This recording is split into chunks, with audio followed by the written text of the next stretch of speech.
nesse tópico nós vamos falar sobre o dielétrico do capacitor. Então, esse material que é o isolante entre essas duas placas.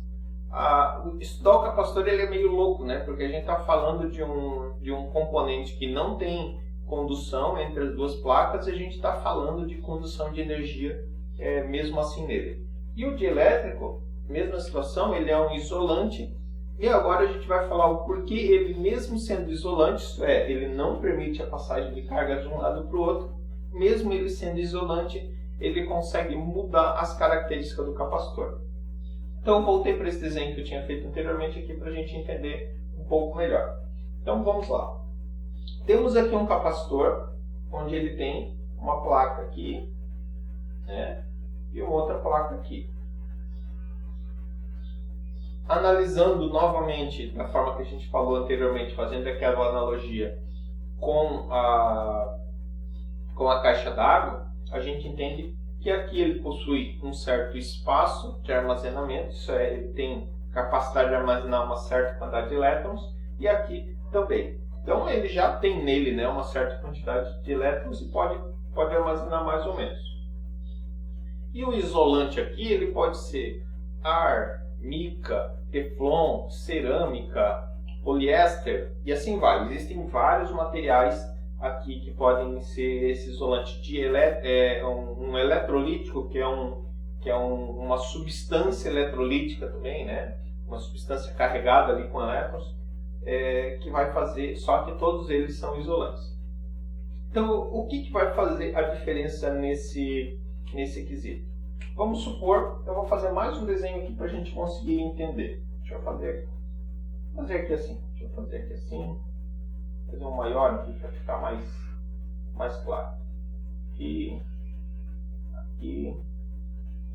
Aqui e aqui.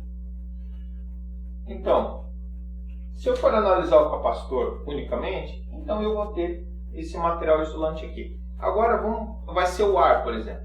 O ar, ele não possui, ou teoricamente ele não deveria possuir nenhum elétron ali nesse campo. Porém, quando eu insiro algum material, vamos fazer um exemplo bem básico, bem idiota aqui. Vamos dizer um papelão. Não é o caso, tá? Mas vamos dizer que seja um papelão. Se eu coloco um papelão aqui, o que vai acontecer? Todo e qualquer elemento, todo e qualquer material físico, ele possui uma certa quantidade de átomos lá dentro, certo? Uma certa quantidade de elétrons, consequentemente, ele possui uma carga elétrica, sendo minúscula, microscópica, mas existe. Então, sempre existe. Então, aqui, nesse elemento, exceto o ar, ele possui, deixa eu pegar uma outra cor para ficar visível, ele possui elétrons. Então, aqui, ele tem elétrons. Ele sempre vai ter uma certa quantidade de elétrons. Não que ele vá conduzir corrente ou não vá conduzir corrente, mas ele possui essa quantidade de elétrons. O dielétrico ele vai funcionar da seguinte forma. Quando eu alimentar, quando eu jogar isso daqui num circuito, o que vai acontecer com o capacitor do circuito? Ele vai começar a transferir elétrons para o gerador e receber elétrons do gerador. Quando essa força eletromotriz iniciar, quando essa diferença de potencial iniciar, essa quantidade de elétrons que tem aqui, que também está em equilíbrio, assim como o capacitor, né? Ele está totalmente equilibrado com quantidade de elétron, próton e tudo mais, vai acabar também se deslocando. Então, deixa eu voltar à imagem anterior para facilitar. Então, aqui eu tenho uma certa quantidade de elétrons que vão começar a circular e vão começar a receber. Então, a mesma quantidade que sai daqui vai entrar aqui. Vamos fazer um exemplo idiota aqui, mas é válido. Vamos dizer que são 4 elétrons. Nunca vai ser, tá, pessoal? Mas só para a gente conseguir botar em número e ficar mais fácil. Vamos supor que 4 elétrons saiam daqui e venham para cá. Consequentemente, para o circuito ficar em equilíbrio, 4 vão sair daqui e vão vir para cá. Então, a gente tem todo esse fluxo. O porquê que serão 4? Porque é a quantidade que essa armadura consegue armazenar de carga. Então, tem uma quantidade X de carga que ela consegue armazenar e é o máximo que ela vai conseguir armazenar. Porém, a gente instala aqui um dielétrico. Isso é um material físico que também possui uma certa quantidade de elétrons aqui. Então, ele tem aqui uma certa quantidade de elétrons, tem uma certa quantidade de carga.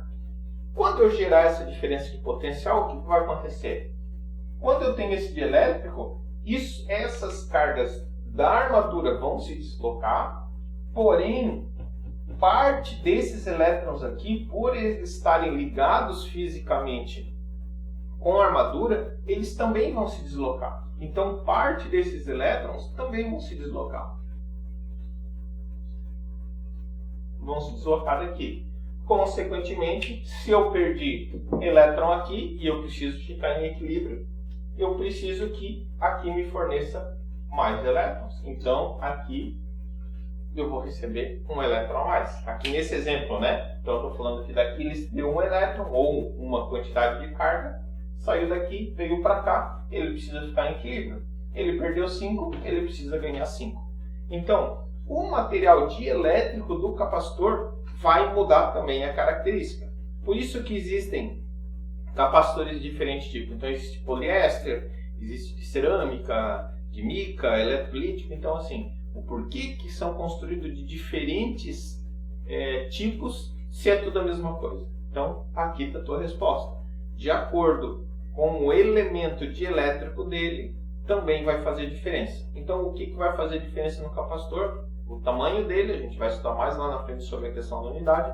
O tamanho dele vai fazer diferença e o dielétrico também, porque o dielétrico vai ser como uma fonte extra de elétrons, uma fonte extra de cargas para o circuito. Aí, se nós analisarmos a passagem de corrente com o dielétrico, ela vai variar de acordo com isso aqui, porque aqui a gente tinha, né, sem o dielétrico inicialmente, a gente tinha uma certa quantidade de cargas passando.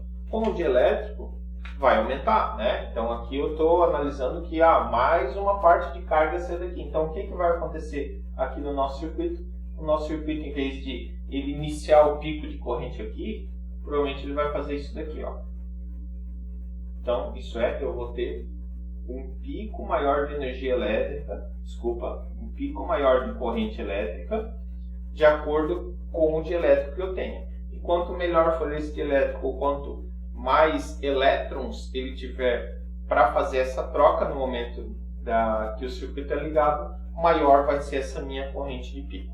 Para complementar essa explicação aqui, agora a gente precisa falar sobre unidade, isso é, a quantidade de carga que esse capacitor consegue armazenar, a quantidade de carga que ele consegue entregar. Porque agora nós já falamos do fluxo dele, falamos da corrente que ele aceita e o porquê dessa quantidade de corrente. Então agora a gente precisa falar da unidade de medida dele para entender o que vai diferenciar se ele vai ter uma corrente inicial A, B, ou C ou D, para a gente conseguir entender isso daí. Só que isso a gente vai estudar no próximo tópico que vai ser no vídeo na sequência. Beleza? Até lá!